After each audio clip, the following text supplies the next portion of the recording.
ရိယန်ဘက်ကဗုဒ္ဓဘာသာကိုတော်တော်ထိအောင်မညာရန်ပြောသွားတာပဲနော်ဦးလေးဗုဒ္ဓဘာသာဘက်ကခြေရောခြေနိုင်မှမလားစိုးရင်စရာကြီးနော်ဒူမာကြီးကလည်းကွာဆန္ဒမစောပါနဲ့ဥဒါရင်ပြောတော်တာတွေကဗုဒ္ဓဝင်တဲကပဲပြောတော်တာများတယ်ဗုဒ္ဓဝင်ဆိုတာဖျားအောင်မှုဘူးလားဦးလေးဘေကလာဟုတ်ရမလဲကွာဗုဒ္ဓဝင်ဆိုတာဖယားပြိဋိဘံပြုပြီးနှစ်ပေါင်း1000ကျော်လောက်မှတီဟိုကရှင်ဗုဒ္ဓတထရေးခဲ့တာဖယားဟောတဲ့ပါဠိတော်တွေထဲမှာဥဒါရင်ဆွတ်ဆွဲတော်တာတွေမပါဘူးကွာဆရာတော်တို့ကြောက်ကွင်းအလားအောင်လာမှာနားကြတုံးကလေးကအခုဥဒါရင်ပြောမဲ့စကားတွေကိုမြဝတီဆရာကြီးဦးအုံးနဲ့အချီအချဆွေးနွေးခဲ့ပြီးသားကွာဘယ်ကမြဝတီဆရာကြီးဦးအောင်လဲဦးလေးဟုတ်သားပဲဦးလေးလောသွားတယ်ဦးအောင်ကြောင့်ပြောပြအောင်ပါပေါ့တချိန်ကတရားဝဲတွေနဲ့အုံကြက်ကြက်စီကကြော်ကြားခဲ့ပြီးတော့စကိုင်းတောင်ရိုးမှာတရင်သုံးခဲ့တဲ့နိုင်ငံကျော်ဓမ္မဂတိကဝိပဿနာနည်းပြ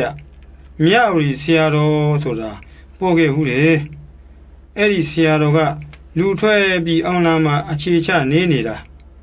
လူနာမည်ကဆရာကြီးဦးအုံးတဲ့သူကအရှင်မဟာနန္ဒနဲ့ယင်းနှီးနေတော့ကြောက်ကွင်းပြိုင်ပွဲအကြောင်းအသေးစိတ်သိနေတာကွသူကိုယ်တိုင်ကလည်းဗုဒ္ဓသာသနာကိုချစ်မြတ်နိုးသူဆိုတော့ဗုဒ္ဓဘာသာဘက်ကနိုင်သေးခြင်းတယ်ဒါပေမဲ့သူကိုယ်တိုင်ကဘိဒကစာပြီးတက်ကျွမ်းတော့ဘိဒကတော်ထဲမှာရှင်းအောင်မညီတာတွေအစဟမတည့်တာတွေကိုမကြေမနက်ဖြစ်နေတာအဲ့ဒီချိုရင်းကြွက်တွေကိုထောက်ပြီးခရိယန်ကအနံယူသွားမှာကိုစိုးရိမ်နေတာဒါကြောင့်ဥုံကခရိယန်ဘက်ကနေပြီးဘိဒကတော်နဲ့တရားတော်တွေကိုဝေဖန်တယ်ဆရာတော်ကသူ့ဟာနဲ့သူပြေအောင်ပြန်ချေပြီးလေ့ကျင့်ခဲ့ကြတာကွာဆရာကြီးဦးကလည်းနှိုက်နဲ့ချွတ်ချွတ်မေးဆရာတော်ကလည်းတွက်တွက်လက်လက်မဆိုင်မတော့ဖြေနဲ့နေ့လေကနေစလိုက်တာည12နာရီထိုးရောပဲတဲ့ငါတူရဲ့ဒါဆိုပြိုင်ပွဲမဝင်ခင်ပြင်ကကျင်းပပြီးသားဖြစ်နေတော့ကျမတို့ဘက်ကစိုးရင်စရာမလိုတော့ဘူးပေါ့နော်ဦးလေးဒါပေါ့တူမကြီးရဲ့ဆရာတော်ကအထောက်အထားခိုင်ခိုင်လုံလုံနဲ့ပြန်ချေနိုင်တာဆိုတော့ဥုံလည်းဗုဒ္ဓဘာသာအတွက်စိတ်ချပြီးရင်အေးသွားတယ်တဲ့ကဲဒါဆိုဆရာတော်ပြောတာတွေကိုစပြောတော့မယ်နော်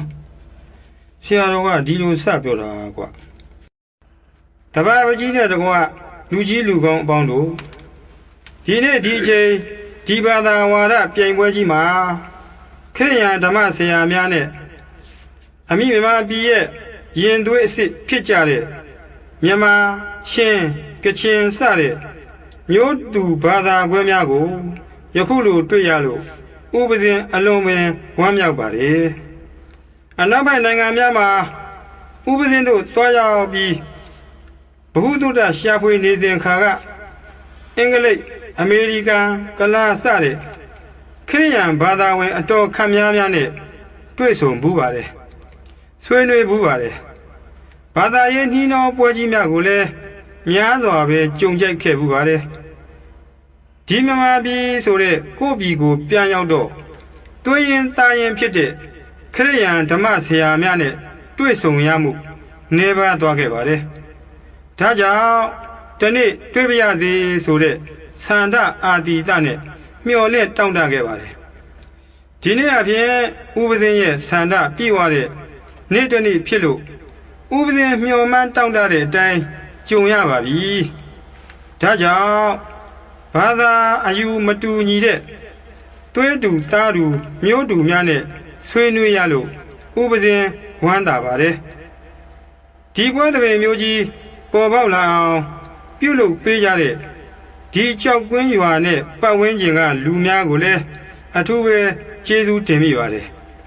အရှုံးနိုင်ဖြစ်နေထားပြီးယခုလိုပြောရတာတော့ဘယ်လိုနေမယ်မသိပါဘူးဥပဇင်ဖို့ပြောရရင်တက်တက်တခါ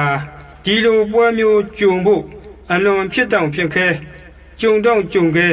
ပွဲကြီးလို့ထင်ပါတယ် အယူဆတူတာမတူတာအပထားပြီးအမှန်တရားကိုယခုလိုတင်ပြဆွေးနွေးရခြင်းကိုပဲဥပဇင်းအနေနဲ့ဝမ်းမြောက်မဆုံးဖြစ်ရပါတယ်ခုနကခရိယန်ဘာသာဘက်ကဟောပြောသွားတဲ့ဓမ္မဆရာကြီးဦးသားတယ်နဲ့ဥပဇင်းတို့ဟာအရင်ကတဦးနဲ့တဦးမတိကျွမ်းခဲ့ကြပါဘူးဒီကြောင့်မှတွေ့မြင်ဘူးကြတာပါဒါကြောင့်တဦးနဲ့တဦးအာဃာတမရှိကြဘူးဆိုတာထင်ရှားနေပါတယ်အခုပွဲသဘင်ကိုတက်ရောက်လာကြတဲ့ပရိသတ်ကိုပြောချင်တာကပုဂ္ဂိုလ်သဘောတဲ့ဓမ္မသဘောတက်တဲ့ကိုသာဦးစားပေးပြီးစဉ်းစားကြဖို့ဥပဇင်မေတ္တာရက်ခံပါတယ်လူတိုင်းမှာကိုယ်ပိုင်အသိကိုယ်ပိုင်ဉာဏ်ပညာကိုယ်ပိုင်ဝေဖန်ချက်ခံယူချက်ဆိုတာရှိပါတယ်အဲ့ဒီကိုယ်မှာရှိတဲ့ကိုယ်ပိုင်အသိဉာဏ်နဲ့စဉ်းစားဆင်ခြင်ဝေဖန်ပြီးဘယ်တရားဟာဖြင့်ဓမ္မဝကြမကြယုတ်တိရှိမရှိမှန်မမှန်ဆိုတာကိုယ်တိုင်သဘောပေါက်ပြီးကိုယ်ပိုင်ဉာဏ်နဲ့ဆုံးဖြတ်ခံယူထားတာအသင့်တော်ဆုံးအမှန်ကန်ဆုံးဖြစ်ပါလိမ့်မယ်ခရိယာဓမ္မဆရာကြီးဦးရွှေမန်းနဲ့တကွအခုဒီကိုကြွရောက်လာကြတဲ့ခရိယာဓမ္မဆရာတော်တော်များများဟာမူလကဗုဒ္ဓဘာသာဝင်အခုဥပဇင်းတို့လိုဘုန်းကြီးများဖြစ်ခဲ့ကြတဲ့အတွက်ဗိဒကစာပေများကိုသင်ယူလေ့လာခဲ့ကြသူများလို့